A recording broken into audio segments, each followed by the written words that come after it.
Hey everybody, welcome back for, I believe it's part 5? Don't quote me on that, probably part 6 of our Final Fantasy IV run, and we're on our way over to Mount Ordeals here. It's gonna have to happen sooner or later. We're gonna have to get rid of the Dark Knight.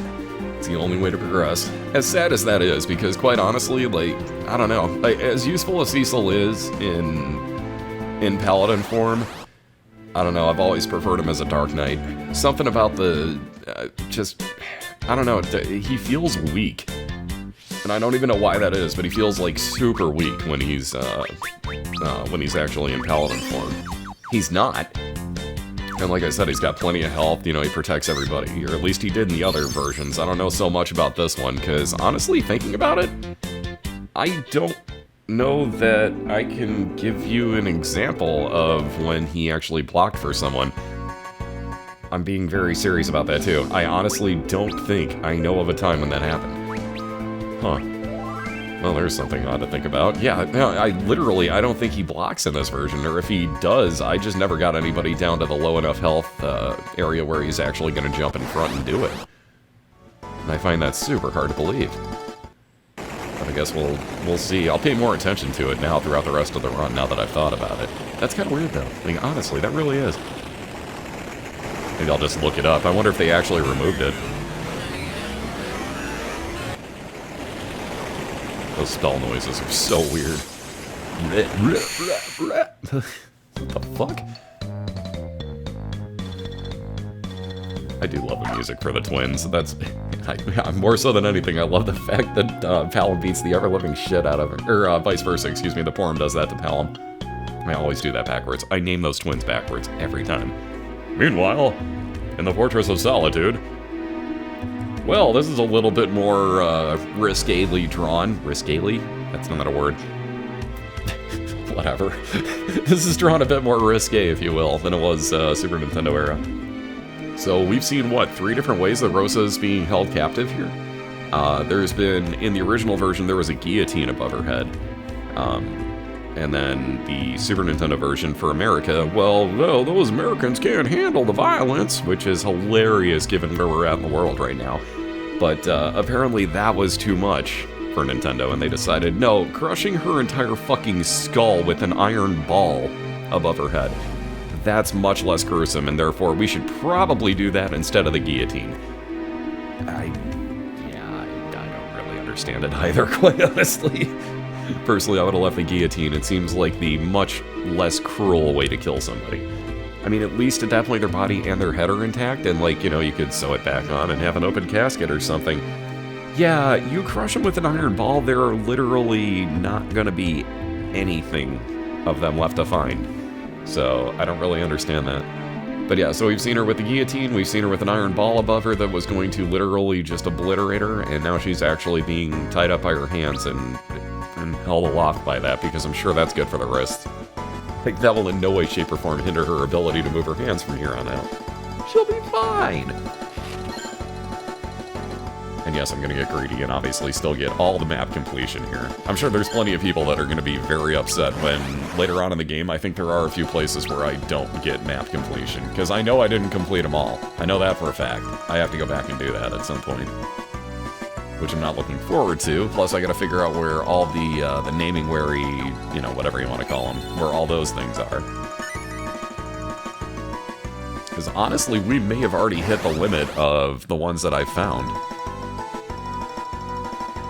I should really go back and change all the fade-outs, because that looked like shit. Oh well.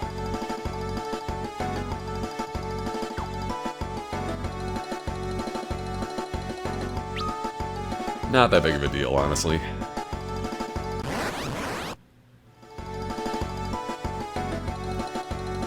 And let's get another mage in our group, because this has been probably the strangest thing, too. In what other game, when you have set parties in your RPG, do you ever really get one knight, you know, warrior or whatever you want to call him? He's not even really a tank. I mean, he's more just DPS. But anyways, that is a horrible placement on the spaz head, too, because it looks like Cecil's pooping him out. Sorry, I noticed the stupidest things. But honestly, what other game where you get set parties where you're not deciding for yourself do you wind up with 1, you know, physical DPS and 3 mages? Because, wow. Honestly, I can't really name one. Like, that's really going heavy on the magery here. I'm cool with it, because I love my mages. And they're pretty fucking powerful when you use it correctly. Like, I mean, mind you, I'm going to use kind of Super Nintendo tactics to an extent. Coming up here on Mileon, it does change. The fight is different, so... Which reminds me, I think if I had an elixir, I could have one-shot him. I didn't even think about that. I should have looked. Damn it. I don't think we have one yet, though. Again, though, I could be wrong. I don't remember what my inventory looked like here.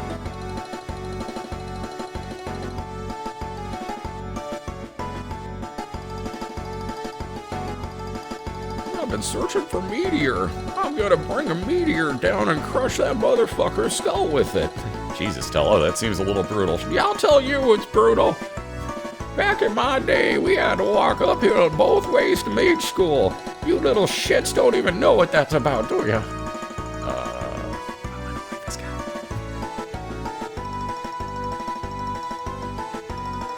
God, if only that's how the game went. At some point, I really just want to ROM hack one of these things and just, like, completely rewrite the story with the most asinine shit going on. Somehow, I would find that to be way too much fun.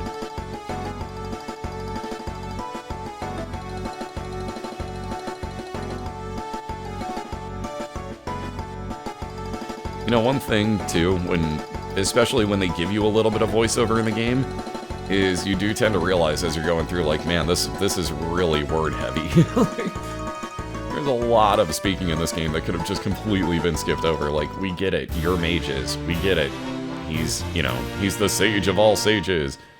You know who he is. You don't have to repeat it 7 times. Hey, let's beat the shit out of your twin again. Because we didn't literally just do that. Like, you know what I mean? Like, there's tons... It's verbose as fuck, basically. There's tons that could have been cut out. It's not a big deal, obviously. I love the game. Go ahead, throw more in. I mean, and it's storyline that is necessary, honestly. But there is a lot of repeat in there. You know, like, oh, but he killed Anna, so I'm gonna kill him. Like, yes, we've caught on to that. We know that you're out for revenge. We didn't forget in the past 2 hours of gameplay. Well, I mean, I guess, whatever. They were trying to hold their hand pretty much through this. Those stupid RPG players, they can't figure out how to run an RPG correctly. We're gonna make them use this. They don't have freedom of choice. Like, oh, God, man, come on.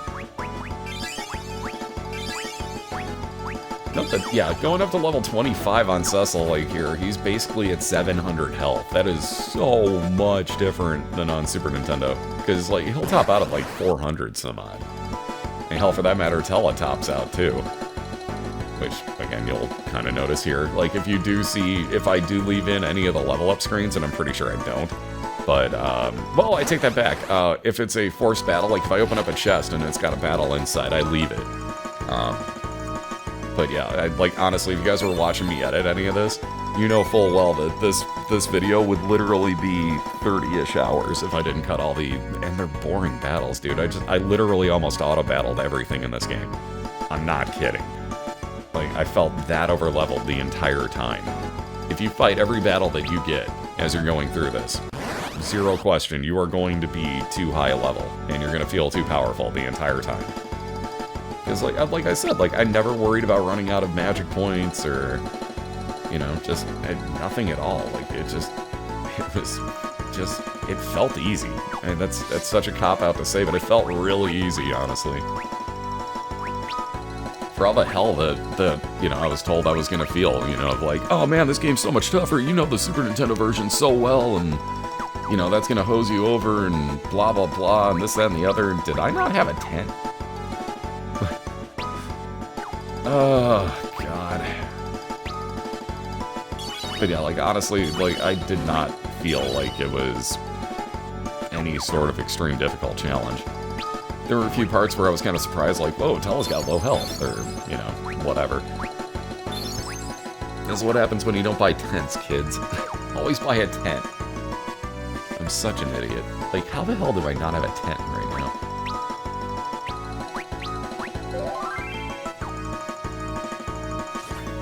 Oh, by the way, coming up here, you're gonna notice I you know, I'm planning ahead because I know things about this game, obviously. You know, such as Mileon back attacks you. We'll just leave it at that. Oh, geez, I just remembered something. Holy crap, I totally gotta worry about this now. Dude, yeah. This is basically where I'm thinking, no, this is totally smart, because, yeah, he's gonna back attack me. I'm gonna put my mages in the front row because I'm smart like this. And then we get a random battle, and I'm like, son of a fuck. Also occurred to me that I had not given Tella any equipment after picking him up, and he was in the front row, so he got pretty slammed during that fight. But yeah, like, I'm questioning if I'm basically a high-functioning idiot or, you know, actually a genius at this point, because I still go into the boss fight. Completely swapped rows. I'm not the brightest. I feel kind of stupid about that one still. Kind of still feeling like an idiot on that one.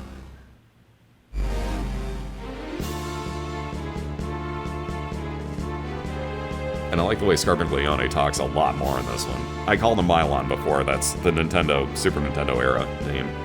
They couldn't fit Scarmiglione in there as a name. So instead we got Mileon Z. Such a stupid name. Yeah, this is the part where I realize how dumb I've been. Like, well, might as well just swap everybody now. I'm a fucking idiot.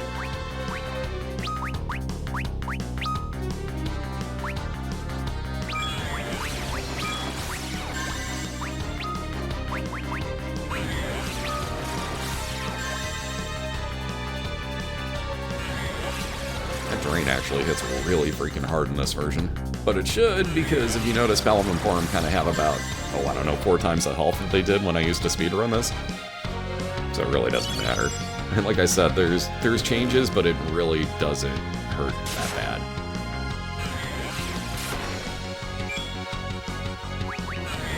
That thunder hurts, though.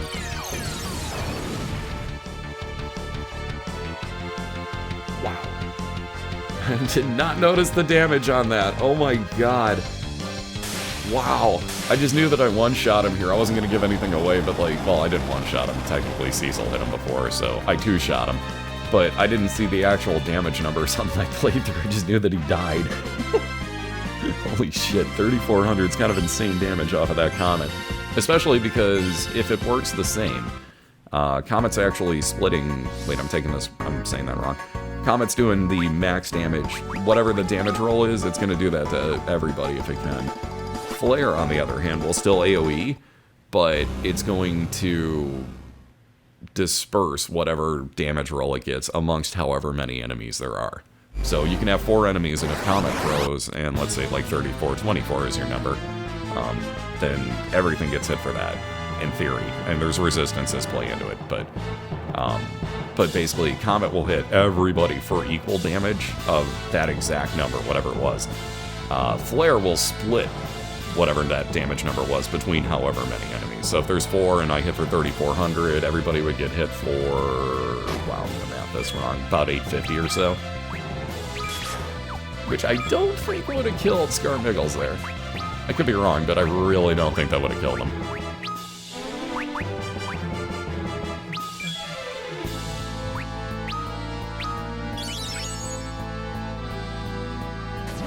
There's a Super Nintendo tactic from the speedrun. Toss an X potion on him. He's undead, and you know how much damage it'll do. Now here's where I decide that I probably may have made a mistake, because he cursed Allergies, or the entire party, as a counter to that. Boy, I get really unlucky with that Comet. Still does good damage. I'm not, you know, not upset with it, but Flare would have hit him so much harder.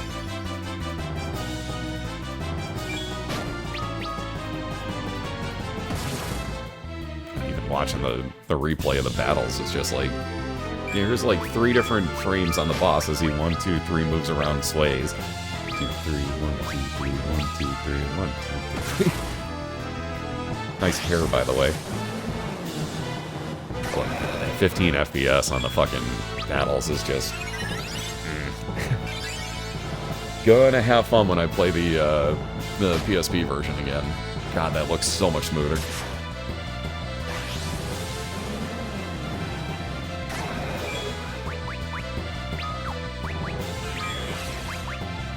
Flare is Pyroblast. I guess it's not called Flare on this one. Flare is the actual spell that, like, Ridian, technically Tella can learn it too.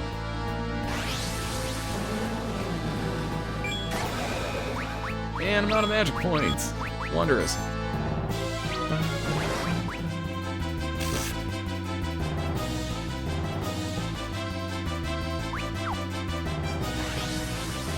Yeah, I was waiting for him to actually throw some counter. Oof. Wasn't expecting that, though. And he lands a mute at the same point on one of my mages that did have magic points. God, what a absolutely fucking amazing throw. So yeah, everybody's muted. Everybody was asleep. That was a nasty counter. It was a super nasty counter to that fire spell.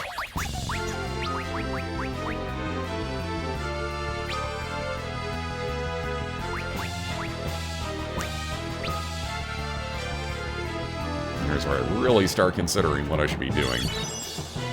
So I figure, screw it, we'll just heal up the easy way because everybody's muted. So let's unmute the obvious folks, even though we still haven't actually ethered you up. And there's darkness too. Oh, and perfect timing. Let's go ahead and kill the guy we just healed. Asshole. Welcome to this video game.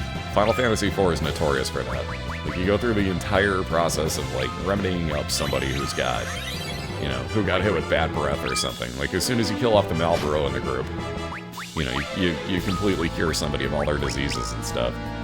But you're not worried about their health so much, and then all of a sudden the one-shot crit comes in from whatever enemy you left on the screen. You're just like, okay, look, we need to talk. This is bullshit.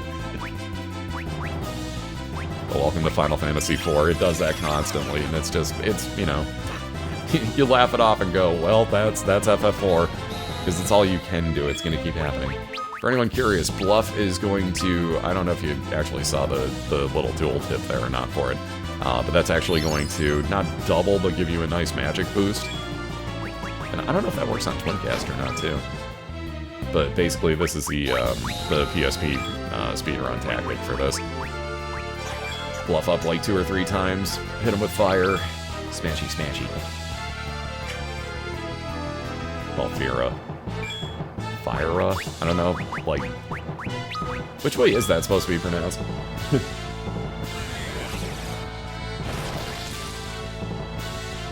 Like, what do you guys say? Do you say Fira, or do you say fire up? Because I say Fira. I don't know, just Fyra makes sense. But I say Fira for some reason.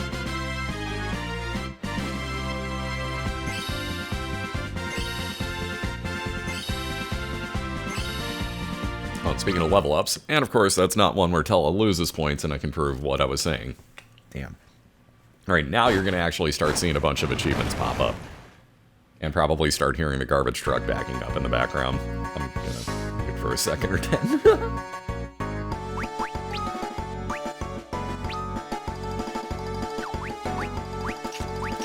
Alright, I remembered for once. Again, speedrun tactic. I'm gonna let you know right now. Cecil technically is gonna leave. So unequip him, you get a whole bunch of money off of those items if you want it. And hey, it's less farming you have to do if you really want to make some money. So I see no reason not to do it.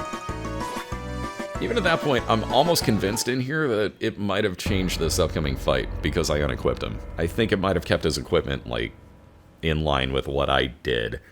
I'm probably wrong, but I don't know, it almost felt like it. Like, you'll see what I mean. I don't know, it goes far too quickly.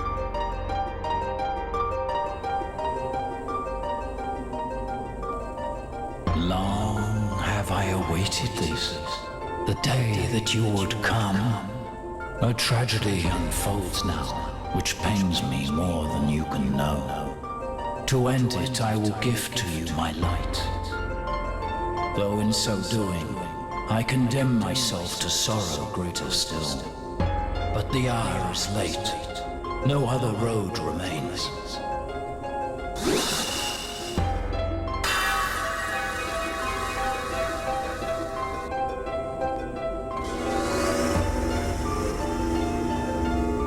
The time has come. Bid farewell to your blood-stained past. Forsake the darkness you once embraced, or the light will find no hold. Vanquish the Dark Knight. You and he are one no more.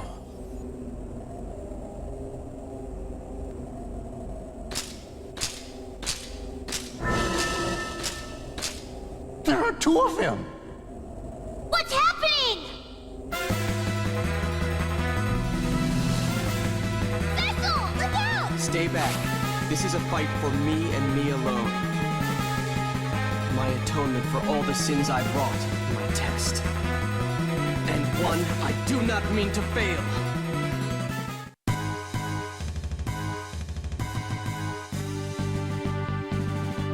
And you'll see what I mean. Like, I don't know, this fight seems to go far too quickly from what I remember. I could just be completely wrong, but I swear to God, this fight just seems way too quick here. Well, plus he's hurting himself. I didn't notice that he threw darkness on.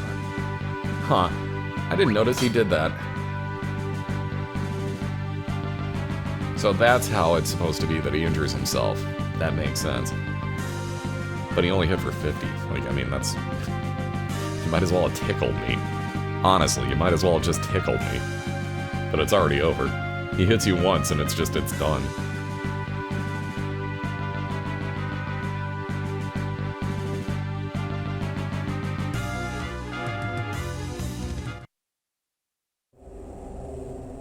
Your virtue is proven. I will instill you now with hallowed light, formed of my very soul. May it be your strength, though it be the last of mine. My son, you must stop Goldberg.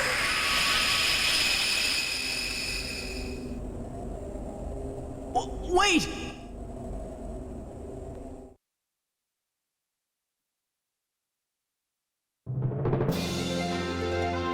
Oh yeah. Like I said, bye-bye Dark Knight, but, you know, as much crap as I give it, honestly, he is very useful as a paladin. He's pretty freaking strong in this version, too. Mind you, I got him up to, like, level 75, so, yeah, pretty much anyone would be. But yeah, it's yeah, as much as I complain, honestly, the Dark Knight's not that big of a deal to lose, and it's pretty fucking nice, honestly, to have a paladin. Now, like I said, though, unless you're defending, I'm not sure that he automatically blocks for anybody. We're going to have to pay attention to that, or if anybody knows, feel free to toss it in the comments, or if you're watching it on Twitch, chat room, obviously.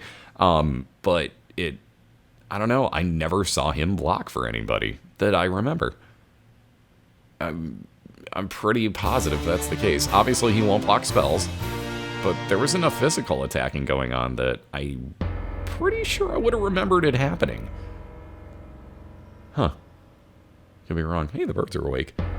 It's like 10:30 in the morning when I'm recording this, by the way, and the birds are like just now like, oh, hey, dude, the sun's up. Like, Jesus Christ, birds, I know it's Washington and pot's legal and everything, but you don't have to smoke it all.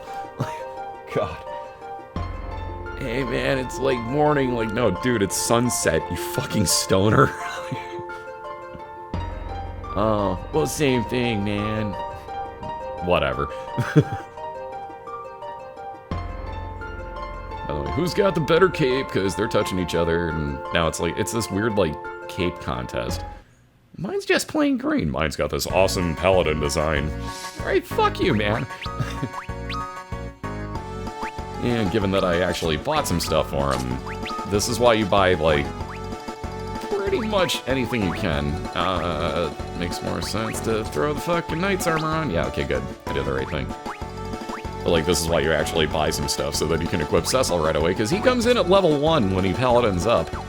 So don't forget about that. You may want to throw him in the back row, which technically is where I have him right now. I take a bit of a risk here and just say fuck it. Because why not? Case in point. I say fuck it because why not? It's not going to be that bad to have Tella in the front row, quite honestly. There's my other percentage I was looking for. For a red fang. I never use those. Never. That's a hell of a place for a fight. Right where you get the boss fight, too.